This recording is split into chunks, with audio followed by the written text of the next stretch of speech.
ವರಮಹಾಲಕ್ಷ್ಮಿ ಹಬ್ಬದ ನಡುವೆ ದಿನಸಿ ಸಾಮಗ್ರಿಗಳು ಕೂಡ ದುಬಾರಿಯಾಗಿದ್ದಾವೆ.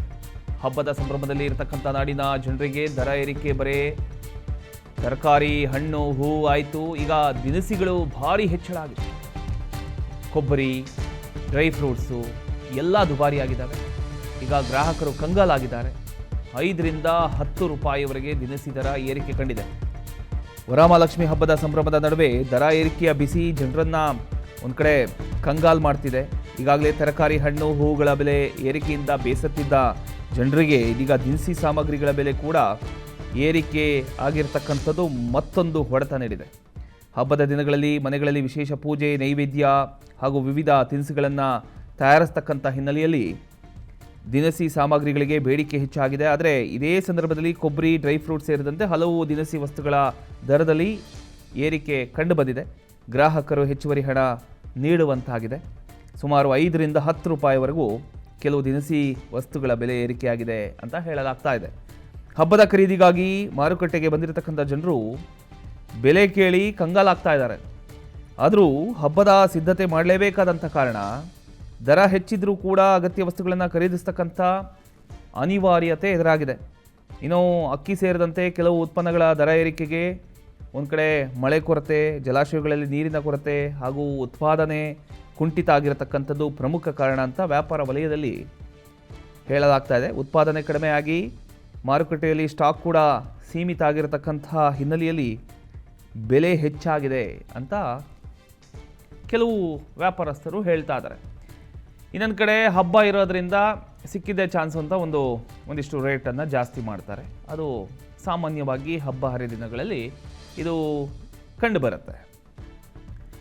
ಹಾಗಾದರೆ ಯಾವ್ಯಾವ ರೇಟು ಎಷ್ಟೆಷ್ಟಾಗಿದೆ ದಿನಸಿಗಳು ಅಂತ ನೋಡೋದಾದರೆ, ಬೆಲ್ಲ 52 ರೂಪಾಯಿ ಆಗಿದೆ, ಕಡಲೆಬೇಳೆ 80 ರೂಪಾಯಿ ಆಗಿದೆ, ಮೈದಾ 45 ರೂಪಾಯಿ, ಗೋಧಿ 40 ರೂಪಾಯಿ, ಗೋಧಿ ಹಿಟ್ಟು 45, ಸಕ್ಕರೆ 55 ರೂಪಾಯಿ ಆಗಿದೆ, ಸಾಮಾನ್ಯ ಕಡಲೆ ಹಿಟ್ಟು 75 ರೂಪಾಯಿ ಆಗಿದೆ, ಫ್ರೂಟ್ ಅಂದರೆ ಪ್ಯೂರ್ ಕಡಲೆ ಹಿಟ್ಟು 90 ರೂಪಾಯಿ ಆಗಿದೆ, ರವೆ 45 ರೂಪಾಯಿ ಆಗಿದೆ, ಪುಟಾಣಿ 90 ರಿಂದ 100 ರೂಪಾಯಿ ಆಗಿದೆ, ಅಕ್ಕಿ 80 ರಿಂದ ಶುರುವಾಗುತ್ತೆ. ಇನ್ನು ತೊಗರಿಬೇಳೆ 120 ರೂಪಾಯಿ, ಹೆಸರುಕಾಳು 120 ರೂಪಾಯಿ, ಶೇಂಗಾ 140, ಉದ್ದಿನಬೇಳೆ 140 ರಿಂದ 150. ಎಸ್ ಹನುಮಂತರಾಜು, ಈಗ ಒಂದು ಕಡೆ ಹೂ, ಹಣ್ಣು ಇದರ ದರ ಗಗನಕ್ಕೇರ್ತಾ ಇದ್ರೆ, ಇನ್ನೊಂದು ಕಡೆ ದಿನಸಿ ದರ ಕೂಡ ಏರ್ತಾ ಇದೆ.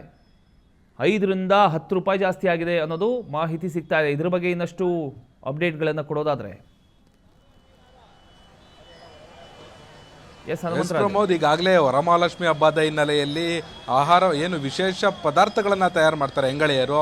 ಈ ವಿಶೇಷ ಪದಾರ್ಥ ತಯಾರು ಮಾಡೋದಕ್ಕೆ ಏನು ದಿನಸಿ ಸಾಮಗ್ರಿಗಳು ಬೇಕಾಗಿರುತ್ತೆ. ಇಂಥ ದಿನಸಿ ಸಾಮಗ್ರಿಗಳು ಕೂಡ ಸಪ್ಲೈ ಕಮ್ಮಿ ಆಗಿರೋದ್ರಿಂದ, ಈ ಬಾರಿ ಸಪ್ಲೈ ಕಮ್ಮಿ ಆಗಿರೋದ್ರಿಂದ ಅದರ ಬೇಡಿಕೆ ಕೂಡ ಹೆಚ್ಚಾಗಿದೆ. ಈ ಹಿನ್ನೆಲೆಯಲ್ಲಿ ಅನಿವಾರ್ಯವಾಗಿ ಅದರ ಏನು ದರ ಕೂಡ ದುಪ್ಪಟ್ಟಾಗ್ತಾ ಹೋಗಿದೆ.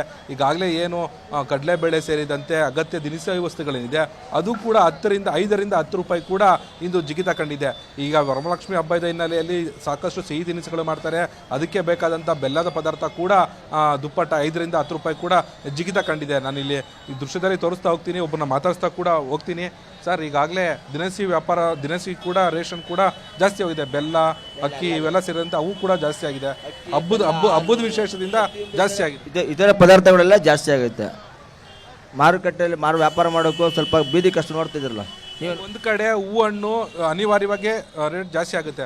ಮತ್ತೊಂದು ಕಡೆ ಈ ದಿನಸಿ ವ್ಯಾಪಾರ ಅಂದರೆ ಬೆಲ್ಲ ಸೇರಿದಂತೆ ಅಕ್ಕಿ ಬೆಲ್ಲ, ಅಕ್ಕಿ ಎಲ್ಲ ಸಾಮಗ್ರಿಗಳೆಲ್ಲ ಜಾಸ್ತಿ ಆಗುತ್ತೆ. ಬ್ಯಾಡಿಗೆ ಮೆಣಸಿನ್ಕಾಯಿ, ಕೊತ್ತಂಬರಿ ಸೊಪ್ಪು, ಕೊತ್ತಂಬರಿ ಬೀಜ, ಹಸಿರು ಮೆಣಸಿನ್ಕಾಯಿ, ಇದು ಕಡಲೆಕಾಳು ಎಲ್ಲ ಈ ಥರ ಬೆಲೆ. ಎಣ್ಣೆ, ಸನ್ಪ್ಯೂರ್ ಎಣ್ಣೆ ಎಲ್ಲ ತುಂಬ ಕಷ್ಟ ಆಗುತ್ತೆ. ಹಬ್ಬ ಮಾಡಬೇಕಂದ್ರೆ ಮನೇಲಿ ಬಿಡಲ್ಲ ಹೆಂಗಸ್ರು. ಏನು ಮಾಡೋಕ್ಕಾಗುತ್ತೆ? ನಾವು ಚೆನ್ನಾಗಿ ಮಾಡಿದ್ರೆ ಹೆಂಗಸ್ರು ಬಿಡಲ್ವಲ್ಲ. ತಗೊಂಡು ಬನ್ನಿ, ಅದು ಒಂದು ತಗೊಂಡು ಬಂದರೆ ಹೆಂಗಸ್ರು ಜಗಳ ಮಾಡ್ತಾರೆ ಅಷ್ಟೇ. ಪ್ರಮೋದ್, ಇದು ಹಬ್ಬದ ವಿಶೇಷ ಇರೋ ನೆಲೆಯಲ್ಲಿ ನಾವು ಅಗತ್ಯವಾದಂತಹ ತಿನಿಸುಗಳನ್ನು ಮಾಡಲೇಬೇಕು. ಈ ನೆಲೆಯಲ್ಲಿ ಕುಟುಂಬಸ್ಥರ ಒತ್ತಾಯದ ಮೇರೆಗಾದರೂ ಅವನ್ನು ನಾವು ಖರೀದಿ ಮಾಡಬೇಕು ಅನ್ನೋದು ಗ್ರಾಹಕರ ಮಾತು. ಪ್ರಮೋದ್, ಥ್ಯಾಂಕ್ ಯು ನಿಮ್ಮದ ಮಾಹಿತಿಗಾಗಿ ಹನುಮಂತರಾಜು.